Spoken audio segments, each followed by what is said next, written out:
ले गए थे। बेटा का बताओ ले गई। सुनीता आपकी कौन लगती है? ननू है हमारी बेटी।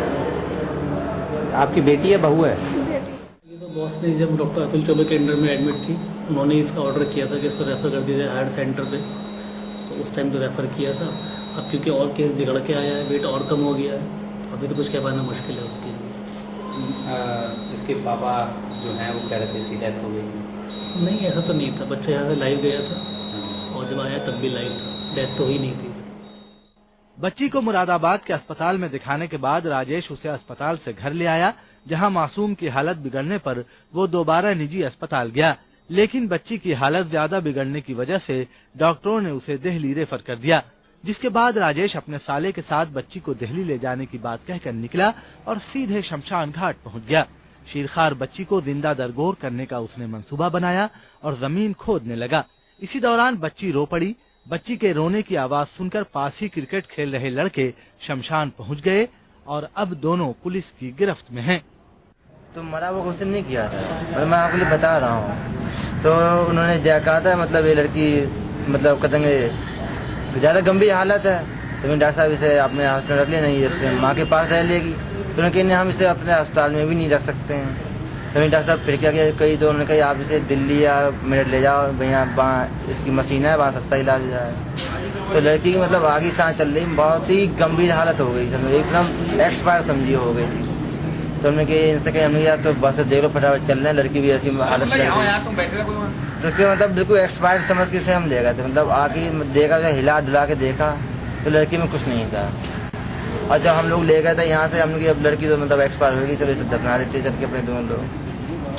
तो बाद में पूछताछ कई भाई का, नहीं भाई यहाँ या शमशान भूमि कहाँ पर है, तो उन्हें बताया। तो मतलब लड़की हम तो सॉल में ले गए थे ना, तो खुदा न खास्ता उसको हवा लगी होगी थोड़ी बहुत, तो वो कुनकुनाने लगी थी। हमने यह लड़की तो लगता सांस लेंगे, लगता सही है, चलो बाप लेके चल रहे हैं। तो आगे भाई मिल गए, मतलब मैच खेल रहे होंगे हम लोग की तरह कि भैया क्या बात फौरा कर, हमने यार लड़कियाँ एक्सपायर हो गई, तो इसे दमना चक्कर में आए थे, और लड़की सही, अब हम इसे लेके जा रहे हैं। उन्होंने समझा कि ये जिंदा लड़की फूकने के लिए आ रहे हैं, तो हमारे पीछे मतलब फोन करके। पाकवाड़ा में एक नवजात बच्ची थी, उसको उसका मामा और उसका पिता ले जा रहे थे दफन करने के लिए, जिंदा ही दफन करने के लिए। लड़की रो पड़ी, किसी आसपास के लोग पहुंच गए और उसको पकड़ करके उनके मामा के और उसके पिता के खिलाफ 307 का मुकदमा पंजीकृत कर दिया गया है और वो जेल भी जा चुके हैं। क्या वजह? वजह अभी बताने, लड़की होने के नाते वो जो दफन करने जा रहे थे, वजह बता नहीं पा रहा, बता रहा कि ऐसी कोई वजह नहीं थी, लेकिन हमें लग रहा है कि लड़की होने के नाते उसे जो है दफन करने ले जा रहे हैं। राजेश के मंसूबे का भांडा तो फूट गया, लेकिन बड़ा सवाल वही है कि लड़कियों के हवाले से समाज में जिनसी इम्तियाज कब तक जड़ जमाए रहेगा और कब ये सोच बदलेगी। Bureau report, ETV news. All India Muslim सियासी मशावरती बोर्ड के मुहर्रिक मौलाना सलमान हुसैनी नदवी ने मुसलमानों से मुल्क के बदलते सियासी हालात में सरगर्म किरदार अदा करने की अपील की है। ईटीवी नुमाइंदे इरफान अली से खुसूसी बातचीत करते हुए सलमान हुसैनी नदवी ने कहा कि आम आदमी पार्टी की शक्ल में एक नया मुतबादिल सामने आया है। मुसलमानों को अपने हुकूक और मसाइल पर उनके साथ बातचीत करनी चाहिए। सियासी हालात हैं, उसका असर मुसलमानों पर भी दिखाई दे रहा है। आम आदमी पार्टी का क्रेज मुसलमानों के अंदर नजर आ रहा है। हमारे साथ इस वक्त मौजूद हैं मौलाना सलमान हुसैनी नदवी साहब, जो एक ऑल इंडिया मुस्लिम सियासी बोर्ड भी बना चुके हैं। उनसे मालूम करते हैं कि किस तरीके की उम्मीदें हैं उन्हें आम आदमी पार्टी से। देखिए, ये आम आदमी पार्टी का जहां तक ताल्लुक है, इसका एक बैकग्राउंड है कि एक तहरीक दिल्ली में अन्ना हजारे साहब की तरफ से चलाई गई करप्शन के खिलाफ। करप्शन के खिलाफ इस मुल्क में कोई भी तहरीक चलाए तो वो एक अच्छी तहरीक है। हम लोगों ने इस पहलू से उस तहरीक की तायीद की और मैंने मुसलमानों से भी ये कहा था कि तहरीक में शामिल होना चाहिए, उसमें असर उनका होना चाहिए, बल्कि मुसलमानों पर ये ज़्यादा बड़ा फरीज़ा है कि वो करप्शन और फसाद और बिगाड़ के खिलाफ तहरीक चलाएं, क्योंकि उम्मत मुस्लिमा तो वजूद में इसीलिए लाई गई है कि उसका काम ही यही है कि दुनिया में अदल हो, इंसाफ हो, बुराइयां ख़त्म हो, जो गुनाह की बातें हैं, ज़ाती और जुल्म की बातें हैं, उनको ख़त्म किया जाए और अदल इंसाफ कायम किया जाए। तो अब अगर मुतालबा कोई सी भी तंजीम करती है इसका, तो मुसलमानों को उसका सपोर्ट करना चाहिए। हम जानना चाहते हैं कि आइंदा का क्या लाए अमल है, चूंकि आम इंतखाबात आने वाले हैं, मुसलमान बहुत बेचैनी के साथ देख रहे हैं। आइंदा का जो लाए अमल है वो ये है कि जो तहरीक दिल्ली में शुरू हुई पूरे मुल्क में होनी चाहिए। मेरा यही कहना था, मैंने खत के जरिए से अरुण केजरीवाल साहब से ये बात कही कि फसाद के खिलाफ और करप्शन के खिलाफ तहरीक को पूरे मुल्क में चलना चाहिए, यूपी में चलना चाहिए। आज यूपी झुलस रहा है। आज यूपी में एक साल के अंदर 100 फसाद हो चुके हैं। मुजफ्फरनगर के फसाद ने तो हिंदुस्तान की तकसीम के दौर के मजालिम को याद दिला दिया, बल्कि उससे ज्यादा जुल्म की कहानी सामने आ गई। ऐसी शक्ल में जरूरत है कि इस तहरीक को भी, और जो सियासी मुशावरती बोर्ड हम लोगों ने बनाया उसमें जितने लोग भी शामिल हैं वो भी इस तहरीक की मदद करें, और इस तरह नहीं कि हम उनमें शामिल हो जाएं, बल्कि जो मुसलमानों के हुकूक हैं उनको सामने रखते हुए और अपने पैरों पर खड़े होते हुए उनको भी साथ लें। वो हर जगह अपनी नुमाइंदगी इतनी भरपूर तो नहीं कर सकते हैं, तो यूपी में हम उनको साथ लें। महाराष्ट्र में हमारी उनसे बात हुई, मेनका गांधी साहब से एक प्रेस कॉन्फ्रेंस में हमारा उनका साथ हुआ, तो मैंने उसमें यही बात कही कि मुसलमानों की तादाद के तनासुब से उनको नुमाइंदगी देनी जरूरी है, और ये वादे के तौर पर नहीं बल्कि अभी जो कमेटियां बनाई जाएंगी, जहां जहां की बनाई जाएंगी, उनमें उनके तनासुब से नुमाइंदगी होनी जरूरी है। अगर आप ये करेंगे तभी हम आपको सच्चा समझेंगे और ये समझेंगे कि आप फसाद के खिलाफ जद्दोजहद कर रहे हैं। तो इस पर उनका जो रद्द अमल था वो ईजाबी था, मुस्बत था, और उन्होंने ये सबके सामने कहा, प्रेस भरपूर था वहां पर, कि हम इसको कबूल करते हैं कि जो भी कमेटी बनाई जाएगी वहां उनके तनासुब का लिहाज रखते हुए कमेटी में अफराद लिए जाएंगे। लेकिन अभी आम आदमी पार्टी का जो सामने आया मौक़िफ़ जो सामने आया वो ज़्यादातर फ़रक़ा परस्ती के खिलाफ उन्होंने अभी तक कुछ नहीं बोला है, या मुजफ्फरनगर में जो दंगा हुआ है उस पर भी कोई खुलकर उनका बयान नहीं आया है, या उनकी कोई टीम वहाँ जायजा लेने नहीं गई। ऐसे में मुसलमानों के जो मसाइल हैं कैसे भरोसा करेंगे इस नई पार्टी पर? क्यों बात ये हो रही है कि साहब मुसलमानों की नुमाइंदगी जब कमेटियों में होगी तो फैसला मुसलमान करेंगे। ये खुद उन्होंने कहा कि मुसलमानों का फैसला खुद मुसलमान करें, हम अपना फैसला उन पर क्यों थोपें। आप हुकूमत में शामिल हों, आप कमेटियों में शामिल हों, आप निज़ाम में शरीक हों, आप अपने मसाइल खुद हल करने की पोजीशन में आ सकें। यानी ये बात रखी गई, और जाहिर है कि फ़िरक़े वारियत, मैंने तो अपनी गुफ्तगू शुरू की तो इसी से कि साहब अंग्रेज़ों ने इस मुल्क में फ़िरक़े वारियत शुरू की, और उसके बाद कांग्रेस ने उसको बाकी रखा अपने निफाक के साथ, और बीजेपी ने खुलकर उस फ़िरक़े वारियत की पॉलिसी को बाकी रखा। औरों ने भी दोनों तर्ज इख्तियार करते हुए, किसी ने मुनाफिकाना और किसी ने खुल्लम खुल्ला। तो मुल्क फ़िरक़े वारियत में झुलस रहा है। जो भी पार्टी है जब तक वो उसके खिलाफ नहीं उठेगी और अदल और इंसाफ का निज़ाम नहीं होगा, उसे कामयाबी सही माने में नहीं मिलेगी। अगर वक्ती तौर पर मिलेगी तो फिर वो अपने गढ़े में जाएगी। तो मैंने उनसे कहा कि आप याद रखिए कि मुसलमान सपोर्ट उस बुनियाद पर नहीं करेंगे कि वो आप पर यकीन करने लगे हैं, देखेंगे, चेक करेंगे। तो उन्होंने कहा कि साहब बिल्कुल चेक कीजिए, निगरानी कीजिए, और हमसे गलती हो तो हमें उठा के फेंक दीजिए। शुक्रिया ITV से। समाजी मसाइल, उलझने और पेचीदगियों से कहीं न कहीं आज की औरत परेशान नजर आती है। समाज की मौजूदा सूरत हाल में औरत को बेदार करने के लिए जाग औरत जाग नामी किताब बेंगलुरु में मंजर आम पर आई। बैक वक्त उर्दू, अंग्रेजी और हिंदी में शाया इस किताब की मुसन्निफा शमीम अलीम ने औरत को जगाने की कोशिश की है। बेंगलुरु के हमीद शाह कॉम्प्लेक्स में खवातीन की तंजीम महफिल निसा के तहत जाग औरत जाग नामी किताब का इजरा अमल में आया। कर्नाटक उर्दू एकेडमी के साबिक चेयरमैन खलील मामून ने इस किताब का इजरा किया। जाग औरत जाग कनाडा में मुकीम हिंदुस्तानी खातून प्रोफेसर शमीम अलीम की ताज़ा तस्नीफ है। उर्दू के अलावा हिंदी और अंग्रेजी में शाये होने वाली इस किताब में खवातीन पर जुल्म सितम के हकीकी वाक़यात को कहानियों और अफसानों की शक्ल में पेश किया गया है। और इन तमाम में मैंने कोशिश की है कि औरत की बेकसी, उसकी पसमर्दगी, उसके जो मसाइल हैं उन हिंदुस्तान में, उनकी एक नक्शा पेश करूं। और हर जगह मैंने ये कोशिश की है कि उसको एक पैगाम दूं कि औरत को आगे बढ़ना है, लड़ना है, खुद अपनी कुव्वत से आगे बढ़ना है, दूसरों के सहारे से नहीं। किताब पर मुख्तलिफ दानिश्वरों ने कुछ इस तरह अपने ख्यालात का इजहार किया।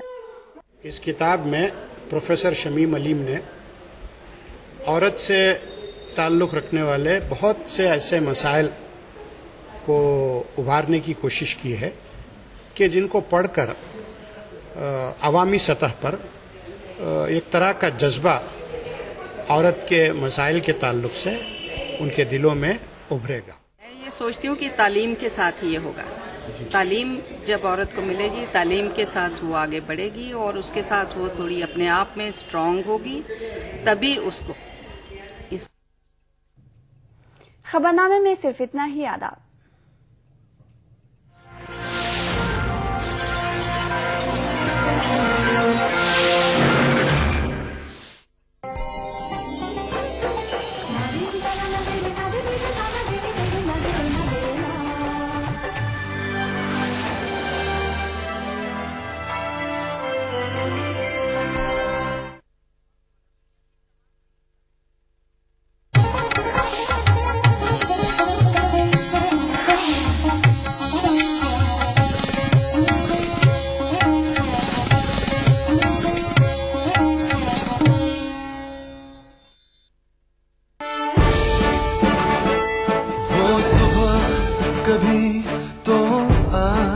एक गवर्नमेंट की स्कूल है, हम बच्चे को वहां दाखिल करने को तैयार नहीं है। पता नहीं यार मास्टर जी कैसे होंगे, क्या पढ़ाएंगे, भरोसा नहीं है, तो मैं प्राइवेट स्कूल में जाता हूं। Our problem is not joblessness. It is a lack of training and skills. Why should a mother sleep at night worrying about whether her brilliant child will find a school to go to? We are woefully short of facilities to educate every child in this country. It's a huge demand and supply issue. We have a very poor primary school system. We have a very poor, almost dismantled secondary school system. So can you sustain higher education without the nursery which feeds it? हमने school खोला, outlay हुआ, school बन गया, outcome हुआ, लेकिन जब तक उस गांव के बच्चे पढ़ते नहीं हैं, पढ़ करके आते नहीं हैं, तब तक सोशियो इकोनॉमिकल इम्पैक्ट हुआ कि नहीं हुआ, उसका ध्यान नहीं जाता है। Today we are mortgaging our future because large parts of our education and training are based on defunct ideas. Ideas that are no longer relevant. और हमें दुनिया के पास जो मॉडर्न टेक्नोलॉजी है लेनी पड़ेगी, दुनिया के पास आधुनिक विज्ञान है, ध्यान है, उसको लेना पड़ेगा। Certainly we have the seeds of a world-class education.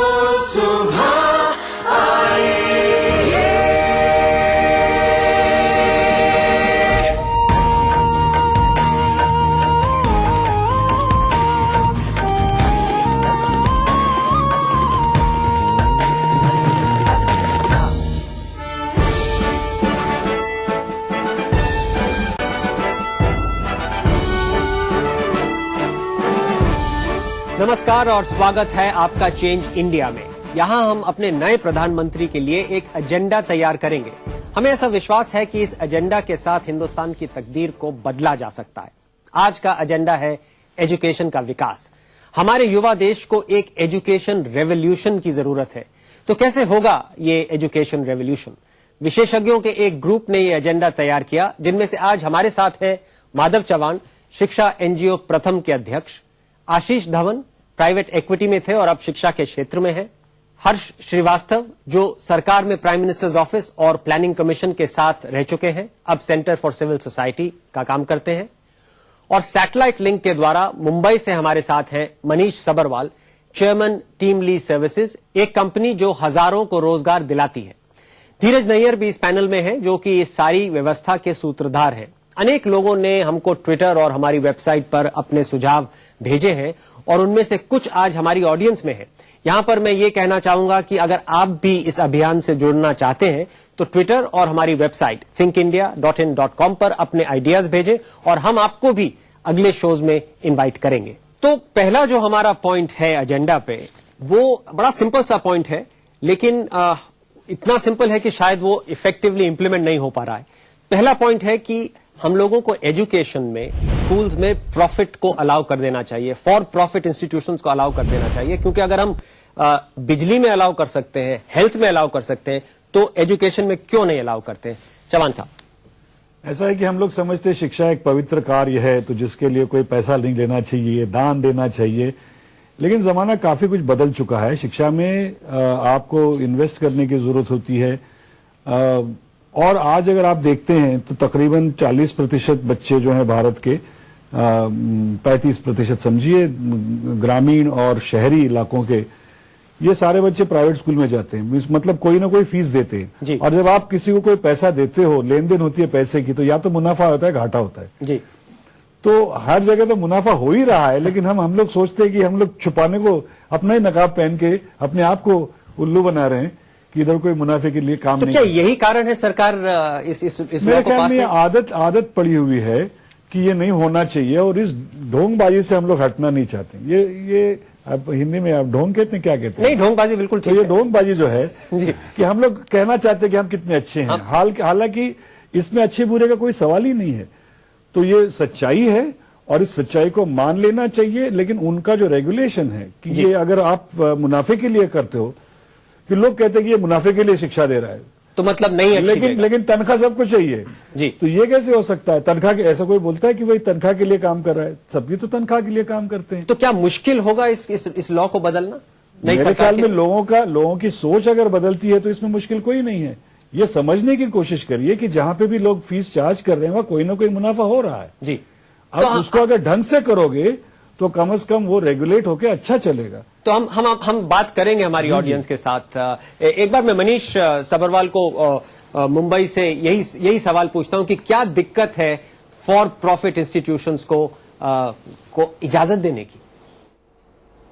बस विश्वास नहीं है। और मतलब 40 साल हो गए, ये इनर्शिया हो गया है कि ये प्राइवेट सेक्टर वाले कर नहीं पाएंगे। लेकिन पिछले 20 साल में 90% कैपेसिटी इंजीनियरिंग और स्कूल की प्राइवेट फॉर प्रॉफिट है। कागज पे ये नॉन प्रॉफिट है और ये झूठ बंद करना पड़ेगा। तो सिर्फ इनर्शिया। तो मैं ऑडियंस के पास आना चाहूंगा इस वक्त कि क्या कारण है कि हम लोगों को जो अगर फॉर प्रॉफिट इंस्टीट्यूशन होगा उसको हम पूरी तरह से ट्रस्ट नहीं कर पाते? क्या कारण है कि हम लोगों को लगता है कि सरकार को ही एजुकेशन करनी चाहिए और नॉन प्रॉफिट होना चाहिए? अब तो बहुत इन्वेस्टमेंट की जरूरत भी है, इसलिए I think we should accept it कि अगर प्रॉफिट के लिए तो कोई बुराई नहीं, और कुछ अच्छे लोग भी हो सकते हैं जो प्रॉफिट हो उसको फिर से इन्वेस्ट कर सकते हैं। Depends upon the mentality people, but हम लोग को अलाउ करना चाहिए। तो एक बार मैं let me get a show off hands कि कौन है जो सपोर्ट करते हैं फॉर प्रॉफिट। अच्छा, अब थोड़े अब काफी हाथ अब उठे हैं, इसका मतलब आपकी एडवोकेसी ने काम किया है। अब मेरे गले में डाल रहे हैं आप, देखो मेरा नाम बुरा हो जाएगा। नहीं, काफी सपोर्ट बढ़ा है। आप कुछ कहना चाह रहे थे? जी सर, जैसे कि बता रहे हैं कि एजुकेशन सिस्टम में प्रॉफिट आना चाहिए, मतलब प्रॉफिट बेसिस होना चाहिए। मेरा मानना है कि एजुकेशन सिस्टम कम से कम प्रॉफिट मोटिव ना हो, क्योंकि आज हम देखें हर जगह प्रॉफिट ही प्रॉफिट, हर कोई प्रॉफिट मोटिव हो गया है। हमारी एजुकेशन प्रॉफिट का मतलब तो ये भी होता है ना कि अगर आप प्रॉफिट थोड़ा कमाते हैं तो फिर आप अच्छी सुविधा देंगे, नई टेक्नोलॉजी लाएंगे और प्लेग्राउंड बनाएंगे। वो सब अच्छा नहीं है क्या? सर, कमाने के लिए पहले सैलरी भी तो मिलनी चाहिए, उस हिसाब से हमारी सैलरी भी बढ़नी चाहिए। सैलरी बिल्कुल बढ़नी चाहिए, ज्यादा इंसेंटिव होने चाहिए। अगर सैलरी बढ़ेगी तो फिर प्रॉफिट ठीक है। अगर सैलरी मेरा कहने का मतलब सैलरी भी बढ़नी चाहिए। अगर लोगों की जेब में पैसे नहीं होंगे तो कैसे करेगी? नहीं, बात आपकी ठीक है। आशीष, प्रॉब्लम ये, हमारी समस्या ये है कि जो सरकारी स्कूल हैं हमारे देश में वो चल नहीं रहे हैं, तो इसीलिए हमें प्राइवेट स्कूल की जरूरत है। जो अगर आप विदेश में देखें तो उन्होंने फॉर प्रॉफिट को बैन करके रखा है। वहां पे प्राइवेट सेक्टर का शेयर मतलब 5% या 10% होगा। जैसे माधव कह रहे थे कि यहाँ पे क्योंकि 35% ऑलरेडी है जी, बिकॉज सरकार की ये फेलियर है जी, तो हमें ये बहुत घोर से देखना है और कहना है कि ये ऑलरेडी मतलब 50% तक तो जाने ही वाला है। जी हाँ। तो इसको क्यों ना हम फॉर प्रॉफिट कर दें, लीगलाइज कर दें। बिहार या वेस्ट बंगाल में आप जाइए, वहां पे प्राइवेट स्कूलें बहुत कम हैं, वो बढ़ रही हैं लेकिन कम है जी। लेकिन 80%, 60-70% लोग अपने बच्चों को ट्यूशन में भेजते हैं, तो वो क्या है? वो प्राइवेट एजुकेशन, पूरा प्राइवेट और फॉर प्रॉफिट। तो कम से कम उसको तो सोच है, लोगों की ये सोच है कि मुझे और कहीं भेजना चाहिए बच्चों को। तो एक प्राइवेट एजुकेशन से जुड़ा हुआ मुद्दा वाउचर्स का है जी। तो आप जरा वो समझाएं कि अगर वाउचर सिस्टम हिंदुस्तान में आता है तो उसका किस तरह से इंप्रूवमेंट होगा आज के सिस्टम? वाउचर समझाने के लिए सोचिए, एक सरकार आपके हर परिवार को एक कूपन देती है जिसका कीमत है जो सरकारी एक स्कूल में खर्च करे 1000-2000 रुपए प्रति महीने, और माँ बाप फिर चुन सकते हैं वो उनको अपने बेटे को कहां पर भेजना चाहें, बेटे बेटियां को कहां पर भेजना चाहें। सरकारी स्कूल अगर अच्छी शिक्षा पढ़ा रही तो वहां भेजेंगे, कोई आसपास की प्राइवेट स्कूल है वहां भेजेंगे, अगर उससे अपनी जेब से 200 रुपए और देना है तो वो भी भेजेंगे। ये अगर नियम हो तो ये डायरेक्ट कैश सब्सिडी दी जाती है स्टूडेंट को कि आपका ये 1000 रुपया है या जितना भी है, 800 है, 1000 है, और अब आप जाके किसी भी स्कूल में जहां पर आपको अच्छा लगे, जहां आपको समझ आए कि पढ़ाई अच्छी हो रही है, और माँ बाप को वो डिसाइड करें कि कहां पर जाना है। तो फिर स्कूल में पैसे आ रहे हैं और वहां कुछ पढ़ाई नहीं हो रही है, जैसे माधव जी आज का सिस्टम ये है कि सरकार स्कूल को पैसा देती है, ये सिस्टम बदल के सरकार डायरेक्ट जो बेनिफिशियरी है उनको पैसा वो चुने, वो जा करें। तो धीरज जरा समाप्त कर दीजिए हमारे लिए। जाहिर गई है कि हमारी शिक्षा अभियान जो है, शिक्षा का सेक्टर है, वो भी लाइसेंस राज में फंसा हुआ है। हर चीज में परमिशन की जरूरत है, प्रॉफिट बुरा शब्द है, ये बदलना पड़ेगा। आफ्टर ऑल आप देखें, मोबाइल फोन हम सैकड़ों को पहुंचे हैं, प्राइवेट सेक्टर द्वारा पहुंचे हैं, इसमें कोई बुरी बात नहीं है। प्राइवेट कंपनियों ने पैसा भी बनाया है इस पे, लेकिन आपको फोन मिला है, आपको सस्ते कॉल मिले हैं। तो एजुकेशन में भी आप ऐसे देखिए, दुनिया में सबसे सस्ते कॉल मिलते हैं प्राइवेट सेक्टर से। तो एजुकेशन में क्यों नहीं हो सकता कि प्राइवेट सेक्टर दे, अच्छी क्वालिटी दे, टॉप क्वालिटी दे, और सस्ते में भी दे, क्योंकि जब कंपटीशन होगा तो दाम भी घटेंगे। ऐसी बात नहीं है कि अभी तो बहुत चुने चुने प्राइवेट स्कूल हैं इसलिए फीस ज्यादा रखते हैं, लेकिन अगर आप ज्यादा परमिट करेंगे, ज्यादा परमिशन देंगे, बहुत स्कूल होंगे, कंपटीशन होगा, दाम भी घटेंगे, क्वालिटी भी बढ़ेगी, तो कंज्यूमर के लिए अच्छा होगा। ऑफकोर्स रेगुलेशन की जरूरत है, सरकार रेगुलेटर सेटअप करे, इंडिपेंडेंट हो, सरकार से अलग हो, और वो क्वालिटी कंट्रोल करे। इसमें कोई ज्यादा मुश्किल बात नहीं है। तो आपने सुना कि जब नए प्रधानमंत्री आते हैं तो ये एक इनर्शिया जो है शायद वो उनके लिए जरूरी हो जाएगा उसको तोड़ना, कि फॉर प्रॉफिट एजुकेशन उनको लीगलाइज करनी चाहिए। एक यहां पर हम एक ब्रेक लेंगे। आप हमारे वेबसाइट पे जाइए thinkindia.in.com पे, और जो आपके सुझाव है वहां पे दीजिए, और अभी हमारे साथ बने रहिए क्योंकि ब्रेक के बाद हम आते हैं।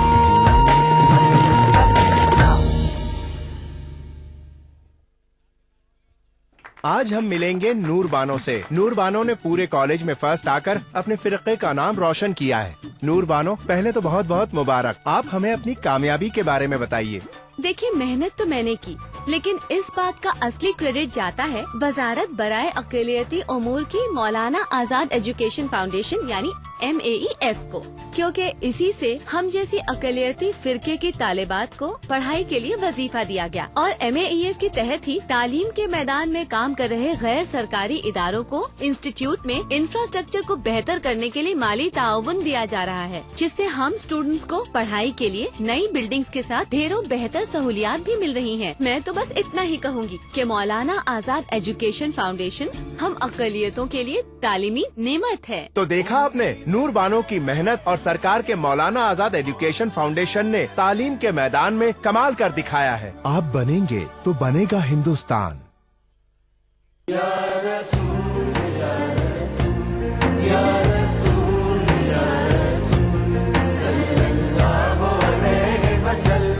सारी कायनात मसरूर है, जश्न मिलादे रसूल है।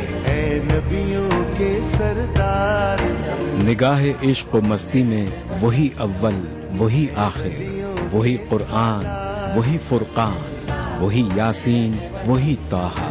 मैं आया तेरे दरबार, मैं आया तेरे दरबार, मेरी तुझ पे। इंसानियत के लिए मोहसिन इंसानियत का पैगाम सीरत रसूल के मुख्तलिफ गोशों का अहाता करता हुआ लाइव फोन इन प्रोग्राम, हुब्बे नबी से सरशार नातों का हसीन गुलदस्ता, जश्न मिलादुन नबी,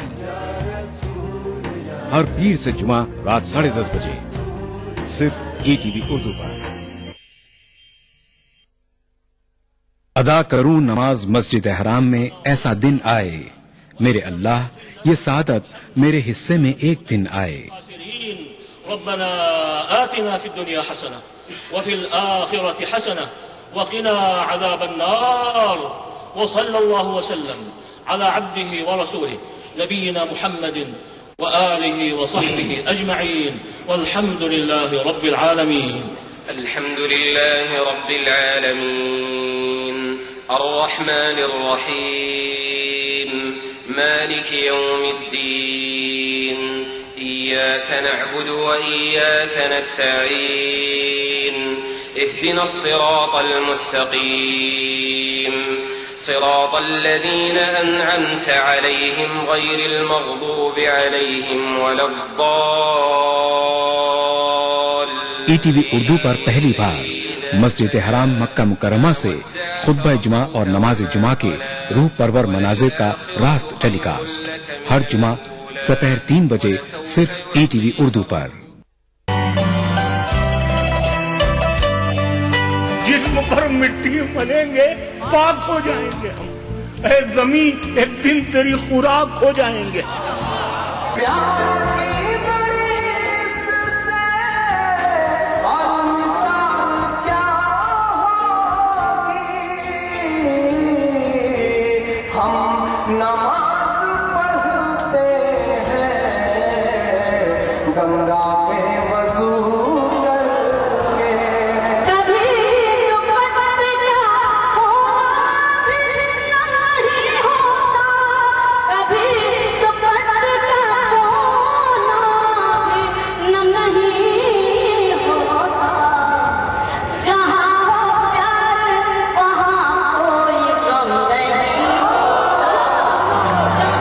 इस शनिचर महफिल मुशायरा में देखिए टांडा उत्तर प्रदेश में मुनक्किदा एक शानदार खुद हिंद मुशायरा रात 9:30 बजे सिर्फ ईटीवी उर्दू पर।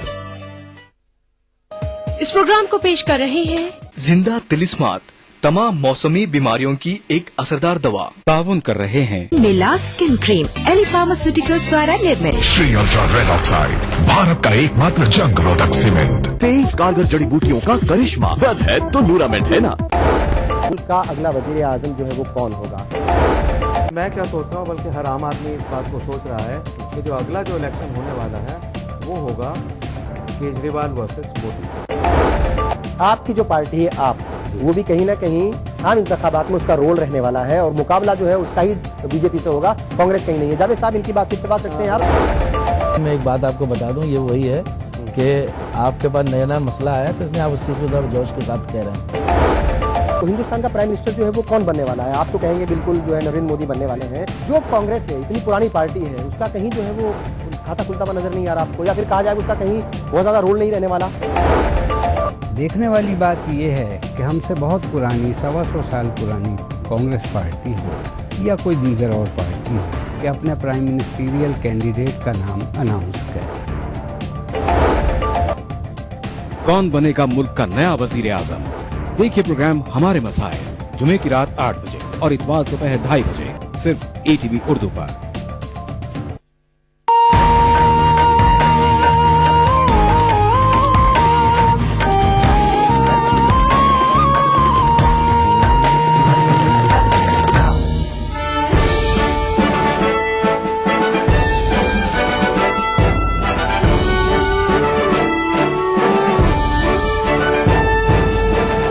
स्वागत है आपका change India an agenda for the next prime minister के लिए। आज हम बात कर रहे हैं एजुकेशन सेक्टर की।